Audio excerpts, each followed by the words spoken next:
Everyone, Charles MacKenzie from Infected Blood Australia, and today I'd like to ask the question, what are Australians to do if they, like our group, should fall victim to a CSL manufactured product?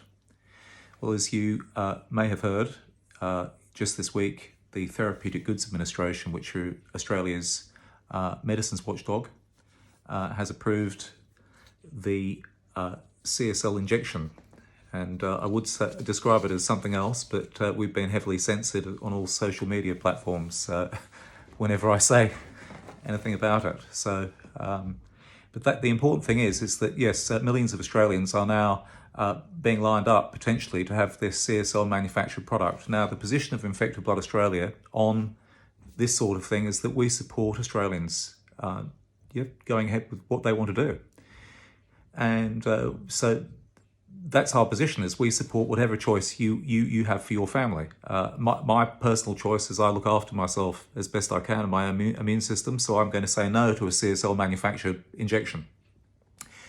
Okay, but for millions of others, they might say yes. And here's the truth. If we fly on a plane, our lives are potentially at risk. And I can assure you, as President of Infected Blood Australia, that CSL products in the past have devastated entire communities. Okay? Let's talk about a community that was wiped out pretty much in Australia by CSL, and that is the haemophilia community. They're people with the bleeding disorder haemophilia. In the 1980s, their numbers, there were no more than, say, 2,400. That's an approximation. And yet, in that decade, 1,750 of them were infected with HIV/AIDS and hepatitis C and hepatitis B from CSL blood products. 1,400 having died. You've never heard about that. And if you look on any list of public health disasters in Australia, you'll never see it. The reason you'll never see it is because blood is Australia's biggest business, and CSL is Australia's biggest company. And they effectively control our government. So nothing was going to get in the way, in my opinion, of anything that CSL does being stopped. CSL are unstoppable. Not even justice can stop CSL. CSL knowingly distributed contaminated blood products to children. We've proven it, and we can prove it again. And if you are patriotic about Australia or care about children, you'll want better than this company manufacturing injections that millions of us are expected to have and have our children have. Because quite aside from anyone's feelings on how to protect oneself against infections and things like that, I feel, and this group feels very strongly about a thing called duty of candour. And that is the law in Australia. And we believe that any manufacturer or any developer of any medicine that is going to be thrust upon millions of Australians need to abide by the law. CSL have breached their duty of candour for decades. They've lied to Australians. They said that their blood products were made from 100% voluntarily donated Australian blood.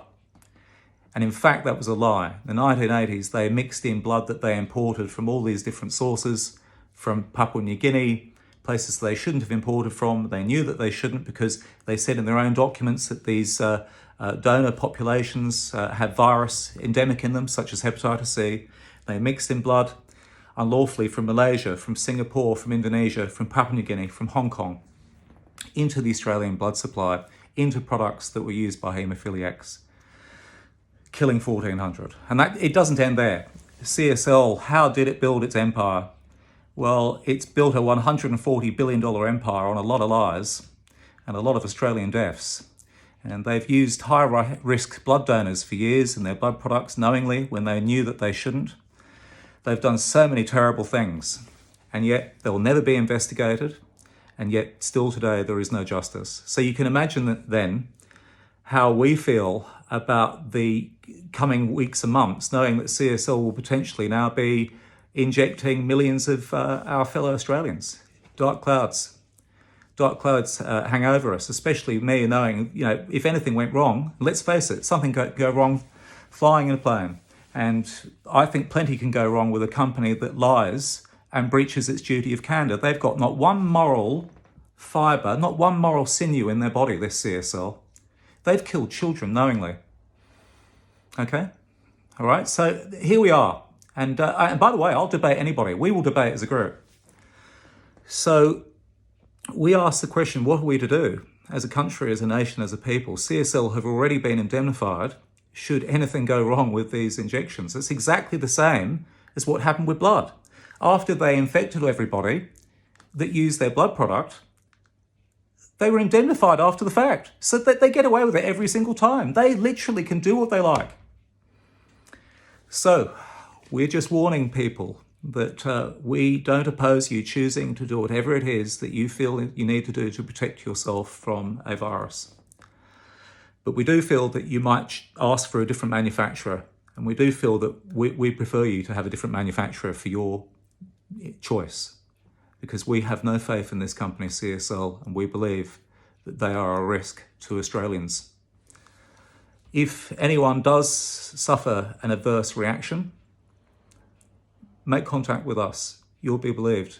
You won't just instantly be disbelieved. We've gone through decades with that CSL. CSL have harmed and killed. We've lost 1,400 Australians to this company. So if anything happens, you contact us. Don't be afraid to contact us either, because we're well used to standing up for ourselves and people like us. Anyway, we hope to have your support too, and we hope you'll be safe in the time ahead. Thank you.